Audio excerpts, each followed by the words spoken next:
বুট জুতোয় শুধু কি ফুটবলের স্কিল, নাকি বুটের প্রতিটি স্পাইকে জমা হয়ে আছে এক একটা ক্ষেপণাস্ত্রের গর্জন?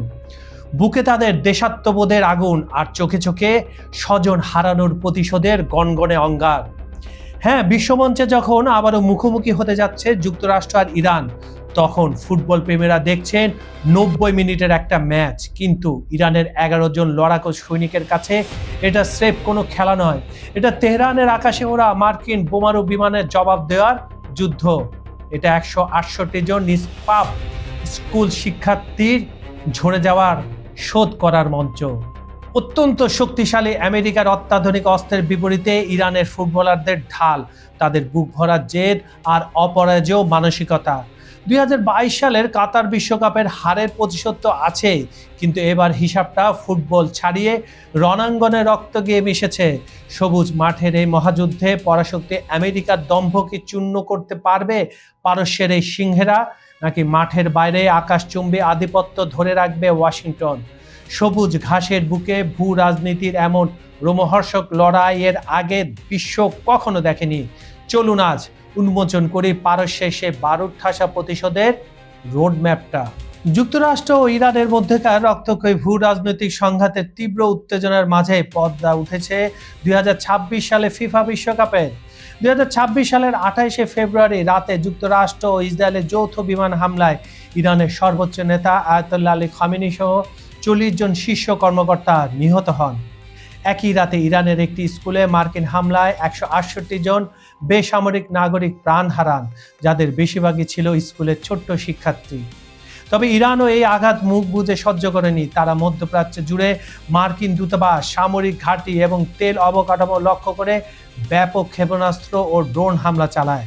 কুয়েত, বাহরাইন, সৌদি আরব, কাতার ও ওমানে অবস্থিত মার্কিন ঘাঁটিগুলোতে ইরানের এই পাল্টা হামলায় অন্তত 13 জন মার্কিন সেনা নিহত হয়। 13 জন বললেও এই সংখ্যা আরো বেশি।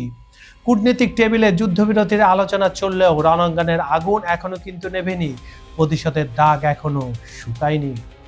ঠিক এই জ্বলন্ত পরিস্থিতির মধ্যে ফুটবল বিশ্ব মেতে উঠেছে বিশ্বকাপের উন্মাদনায়, যেখানে ভাগ্যের নির্মম পরিহাসে মাঠের শত্রুদের ফুটবল মাঠেও মুখোমুখি হওয়ার এক অদ্ভুত সমীকরণ তৈরি হচ্ছে। বিশ্বকাপের গ্রুপ বিন্যাস অনুযায়ী যদি গ্রুপ ডি থেকে যুক্তরাষ্ট্র রানার্স আপ বা দ্বিতীয় স্থান অর্জন করতে পারে, তবে রাউন্ড অফ 32-এ তাদের মুখোমুখি হতে হবে গ্রুপ জি এর রানার্স আপ দলের। আর কাকতালীয়ভাবে এই গ্রুপ জিতে অবস্থান করছে যুদ্ধবিধ্বস্ত ইরান। এর সাথে রয়েছে বেলজিয়াম, মিশর এবং নিউজিল্যান্ড। অর্থাৎ মাঠের ফুটবলীয় হিসাব নিকাশ যদি মিলে যায়, তবে রণাঙ্গনের দুই চরম শত্রু রাষ্ট্র এবার মাঠের সবুজ ঘাসেও একে অপরের মুখোমুখি দাঁড়াবে। তর্কের খাতিরে আপনি ধরে নেন, গ্রুপ ডিতে যুক্তরাষ্ট্রের প্রতিপক্ষ দলগুলো কে কে? প্যারাগুয়ে, অস্ট্রেলিয়া এবং তুরস্ক। অলরেডি বড় ব্যবধানে প্যারাগুয়েকে হারিয়ে ফেলেছে যুক্তরাষ্ট্র। নিজেদের প্রথম ম্যাচে প্যারাগুয়েকে 4-1 গোলের বিশাল ব্যবধানে হারিয়ে যুক্তরাষ্ট্র ইতিমধ্যে বেশ সুবিধাজনক অবস্থানে রয়েছে, এটা আপনারা জানেন। আর গ্রুপ পর্বে তাদের আরও 2টি ম্যাচ বাকি, এবং নক আউট পর্বে যেতে হলে তাদের গ্রুপের দ্বিতীয় স্থান নিশ্চিত করতে হবে। চ্যাম্পিয়ন হলে কথা নেই, আর যদি আপনার দ্বিতীয় হয় তাহলে তারা উঠতে পারবে। আর অন্যদিকে গ্রুপ জিতে ইরানের প্রতিপক্ষ শক্তিশালী বেলজিয়াম, মিশর আর নিউজিল্যান্ড। আজকে বাংলাদেশ সময় সকালে ভোরবেলা খেলা রয়েছে ইরান এবং নিউজিল্যান্ডের সাথে। ইরান যদি শক্তিশালী বেলজিয়ামকে এড়িয়ে গ্রুপ রানার্স আপ হিসাবে দ্বিতীয় স্থান অর্জন করতে পারে, তবে বিশ্বমঞ্চে তৈরি হবে সেই বহুল প্রতীক্ষিত ও হাই ভোল্টেজ রাজনৈতিক ম্যাচের পটভূমি। একদিকে থাকবে তরুণ, গতিময় এবং নিজেদের ঘরের মাঠের দর্শকদের তুমুল সমর্থনে উজ্জীবিত মার্কিন যুক্তরাষ্ট্র দল, আর অন্যদিকে থাকবে এক সুশৃঙ্খল, লড়াকু এবং বুক ভরা রক্তের প্রতিশোধের মানসিকতা নিয়ে মাঠে নামা অপরাজেয় ইরান। বিশ্বকাপ ফুটবলের ইতিহাসে এই দুই পরাশক্তির মাঠের লড়াই সবসময় চরম রাজনৈতিক উত্তাপে ঠাসা ছিল। এর আগে 2022 সালের কাতার বিশ্বকাপেও এই দুই দল গ্রুপ পর্বে একে অপরের মুখোমুখি হয়েছিল, যেখানে হাড্ডাহাড্ডি লড়াইয়ের পর ম্যাচটি জিতে নিয়েছিল মার্কিন যুক্তরাষ্ট্র। তবে এবারের প্রেক্ষাপট সম্পূর্ণ ভিন্ন এবং অনেক বেশি সংবেদনশীল, কারণ এবার মাঠের বাইরে চলছে এক সত্যিকারের রক্তক্ষয়ী যুদ্ধ। এখন ফুটবল বিশ্বের সবচেয়ে বড় প্রশ্ন হলো, ফুটবলের সবুজ মাঠে কি ইরান তাদের দেশের মানুষের রক্তের বদলা নিতে পারবে, নাকি যুক্তরাষ্ট্র তাদের আধিপত্য বজায় রাখবে? মিলিয়ন ডলারের প্রশ্নের উত্তর হয়তো আগামী সময় বলে দেবে নেক্সট রাউন্ডে। তাহলে কি ইতিহাস এবার নতুন করে লেখা হতে যাচ্ছে?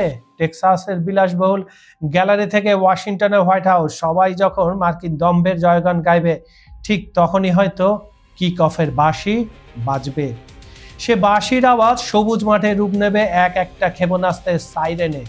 ইরানের ফুটবলারদের প্রতিটি ট্যাকল, প্রতিটি পাস আর প্রতিটি শট কেবল গোলের জন্য হবে না, তা হবে তেহরানের আকাশে হারিয়ে যাওয়া সেই 168 জন নিষ্পাপ শিক্ষার্থীর আত্মার শান্তি খোঁজার আর্তনাদ। পরাশক্তি আমেরিকার অত্যাধুনিক ড্রোন আর স্টিলেট বোমারু বিমানের অহংকার কি এবার লুটিয়ে পড়বে পারস্যের 11টি বুটের নিচে? ইতিহাস সাক্ষী, পিঠ যখন দেয়ালে ঠেকে যায়, পারস্যের সিংহেরা তখন আরো ভয়ঙ্কর হয়ে ওঠে। আর এবার তো তাদের রক্তে বইছে প্রতিশোধের লেলিহান শিখা। ফুটবলীয় কৌশল, ট্যাকটিক্স আর মাঠের হিসাব নিকাশ উবে যাবে এই আবেগের বিস্ফোরণের কাছে।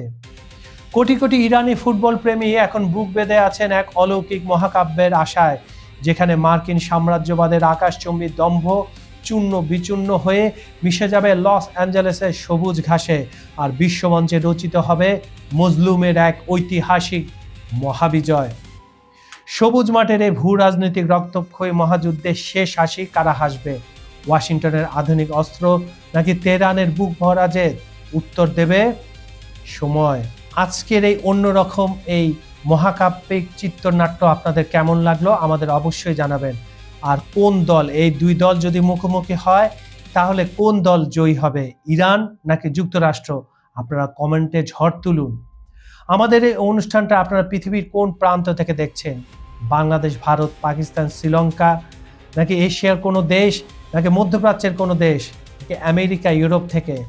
আপনার দেশের পতাকা সহ আপনার নামটি কমেন্ট বক্সে জানিয়ে দিন। বিজ্ঞাপন ও প্রমোশনের জন্য ডেসক্রিপশনে কিছু নাম্বার দেওয়া আছে, সেখানে আপনারা যোগাযোগ করতে পারেন। আজ আমি কাজল হায়দার এখানে বিদায় নিচ্ছি। দেখা হবে আরও বিস্ফোরক কোনো তথ্য নিয়ে একই চ্যানেলে একই সময়। ততক্ষণ পর্যন্ত সবাই ভালো থাকবেন, সুস্থ থাকবেন, নিরাপদে থাকবেন। আল্লাহ হাফেজ।